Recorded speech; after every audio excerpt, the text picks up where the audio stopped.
Les amis, bonjour à tous, j'espère que vous allez bien et que tout se passe pour le mieux pour vous. Bon, on est de retour ou on n'est pas de retour?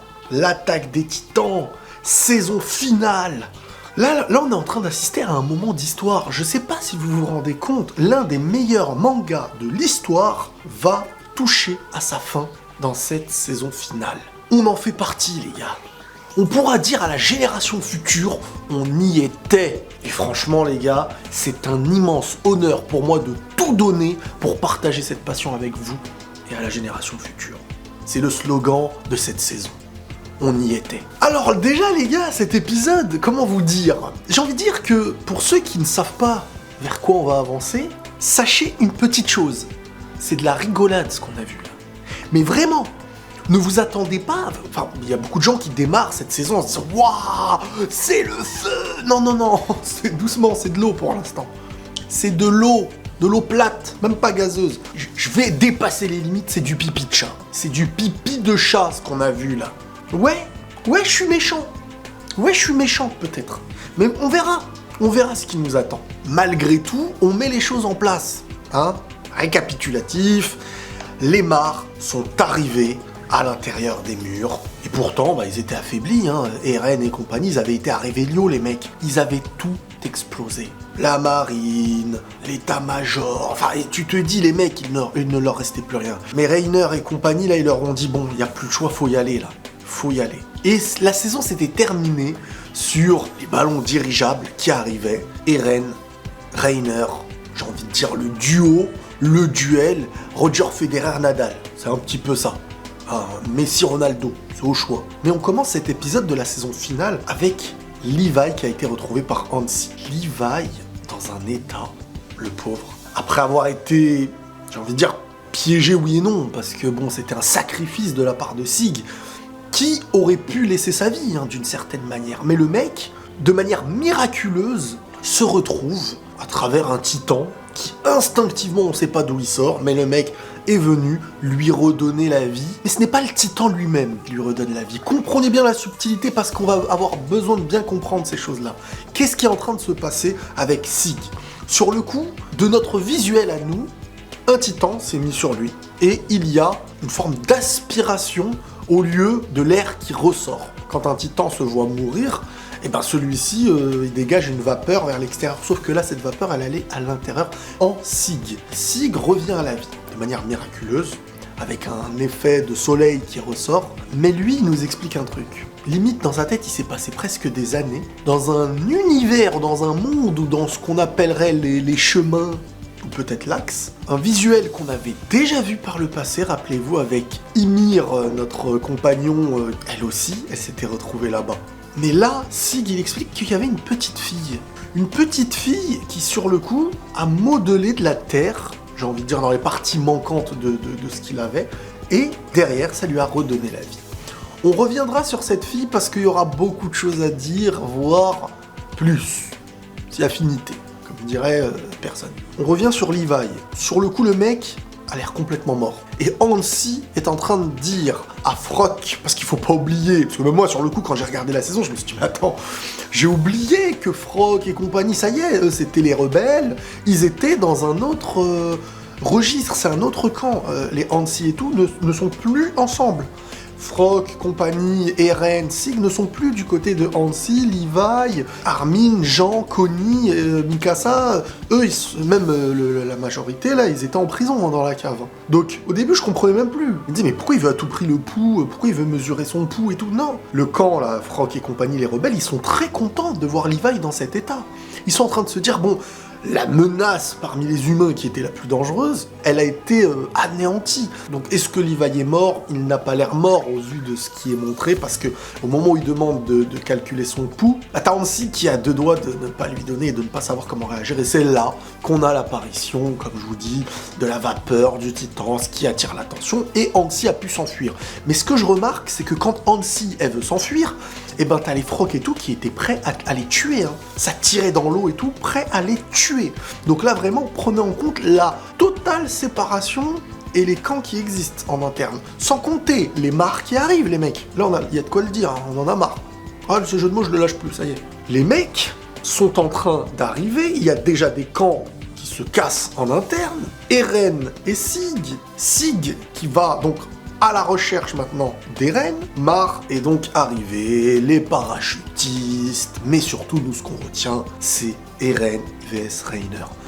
Et j'ai envie de vous dire, on sent que c'est le combat final. Pas envie de dire il n'en restera qu'un. Ce combat il a eu lieu à domicile, à l'extérieur, à Revelio.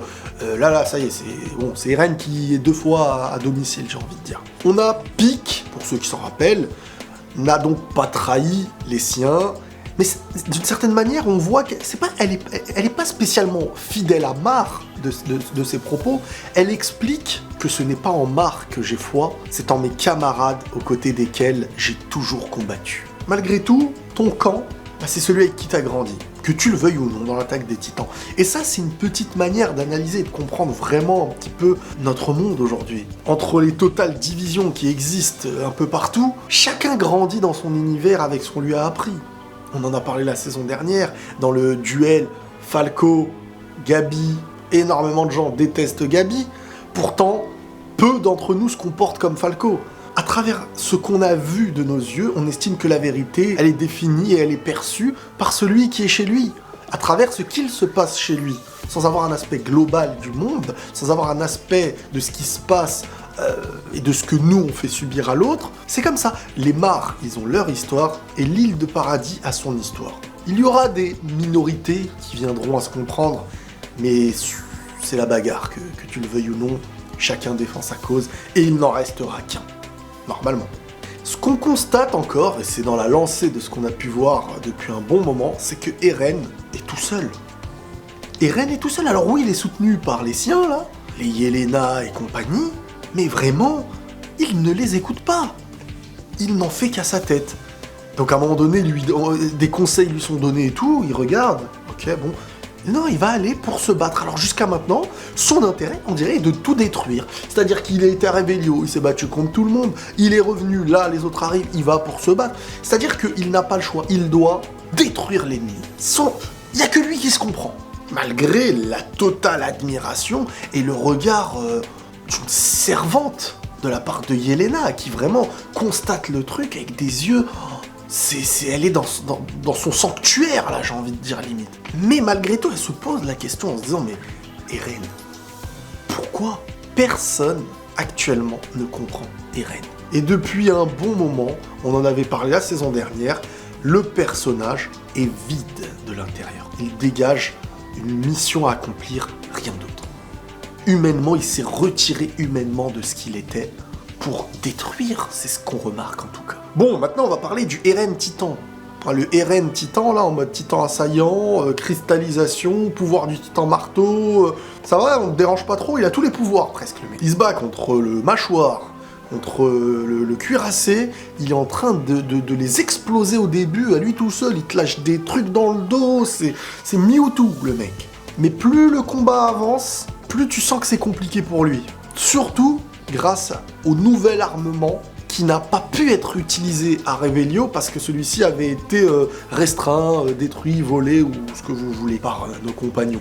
Enfin, c'est même plus qui est notre compagnon maintenant. Chacun se fait compagnie de qui il a envie. Mais cette fois-ci, Pieck possède l'armement sur son dos et on voit que ça envoie. Quand ça a touché le titan assaillant, celui d'Eren, voilà, ça a été très sanglant. Voilà, le mec, il fallait qu'il se rétablisse. Du côté des Mar, ils connaissent aussi très très bien le titan marteau, les amis. Hein. C'est un titan qui vient de chez eux. Et celui-ci, selon eux, ok, est très puissant, mais pas très endurant. Ce qu'il faut comprendre dans cet épisode, c'est qu'il y a 3 choses. On a le petit début, l'intro, j'ai envie de dire, de Sig et sa renaissance. Le mystère, Levi, mort, pas mort. Logiquement pas mort au vu de Hansi qui le garde avec elle quand elle s'enfuit et qui refusait de faire mesurer son pouls. Sig qui revient d'un univers bizarre dans lequel miraculeusement il a été sauvé comme s'il n'avait plus rien. Donc je peux te dire, le mec se réveille avec des balafres. Regardez un peu l'état de Levi. Donc si t'as Sig qui ressort propre, il s'est passé un truc de fou quoi. Donc je vous dis là cette petite intro, on a la bagarre, la guerre. On a le sous-sol dans la cave avec la discussion Onia Kopon et Armin et les autres. Mais il y a un élément qui va nous faire passer de quelque chose à autre chose au niveau des mares, dans la compréhension de ce qui est en train de se passer et dans le nouveau plan, dans la nouvelle stratégie. Ils sont en train de se demander pourquoi Eren n'utilise pas le pouvoir originel, là, en fait. Il y a quelque chose. Pour le déclencher, il faut un élément. Et on a Gabi. Elle est toujours dans les mauvais coups, celle-là. On a Gabi qui vient à expliquer, mais tiens, c'est vrai, à ce moment-là, quand j'étais dans le dirigeable avec eux, c'était le moment où on a compris qu'il fallait la présence d'un sang royal et à côté du titan originel. Donc ils ont compris par déduction qu'il fallait que Sig et Eren soient en contact, soient à côté. Donc il va falloir très très vite détruire l'original. Parce qu'il va falloir empêcher qu'Eren puisse utiliser le pouvoir originel, ce qu'on n'a jamais vu.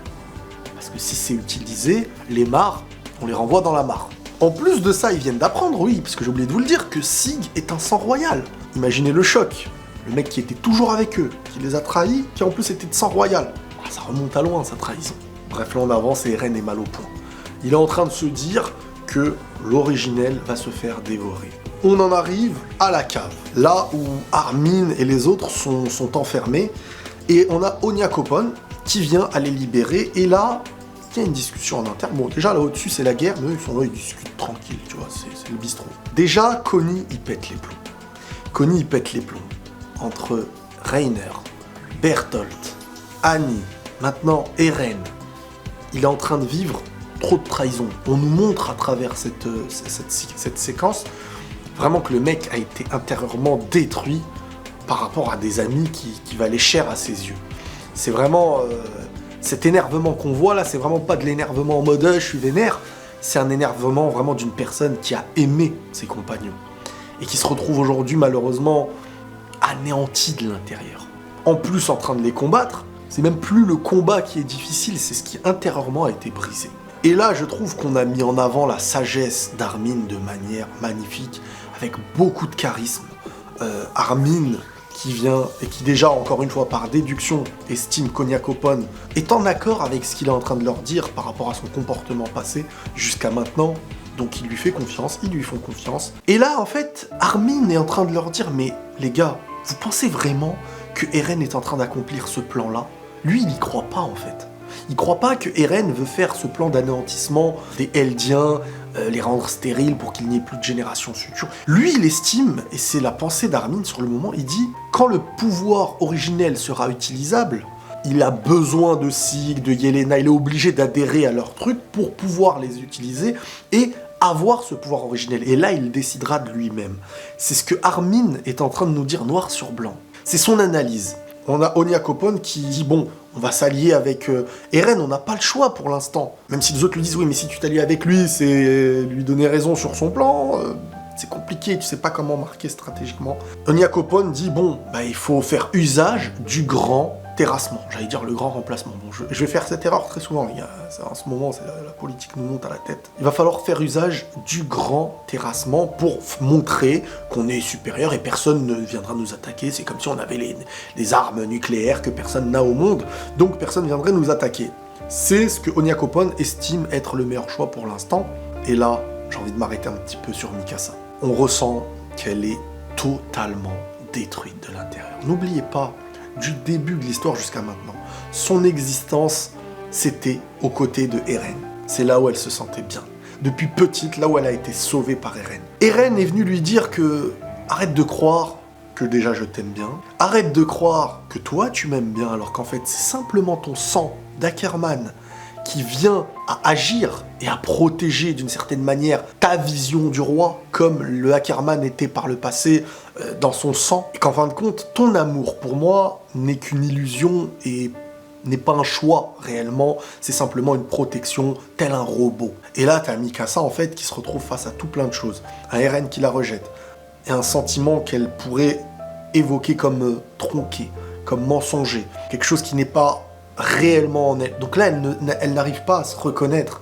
Elle ne sait pas si elle est authentique dans ce qu'elle ressent pour Eren, mais à la fois, elle va se laisser dans la situation d'aller l'aider s'il faut l'aider, mais sans comprendre réellement maintenant les raisons, totalement vides émotionnellement. Ce premier épisode est un épisode que j'ai envie de dire de mise en place. C'est la guerre, on apprend que Sig n'est pas mort, un Levi inutilisable, à 2 doigts de la mort, Eren qui n'en fait qu'à sa tête et qui là est en train d'être en difficulté, un Sig qui part à la recherche d'Eren, devoir empêcher à tout prix Eren d'être en contact avec Sig pour obtenir le pouvoir originel, parce que sinon pour les Mars, c'est fini dans la mare, et les Armin et tout, j'ai envie de dire qu'ils sont en second plan, tu sais même pas ce qu'ils peuvent faire, mais ils sont détruits intérieurement. Tout ça là, je le répète, c'est du pipi de chat.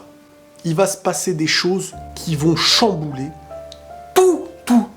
Mais on n'en dit pas plus, on se retrouve très prochainement pour l'épisode numéro 2 de la saison finale. Les amis, on est de retour. N'oubliez pas qu'on pourra dire qu'on y était. Prenez tous soin de vous les amis, et la paix sur vous.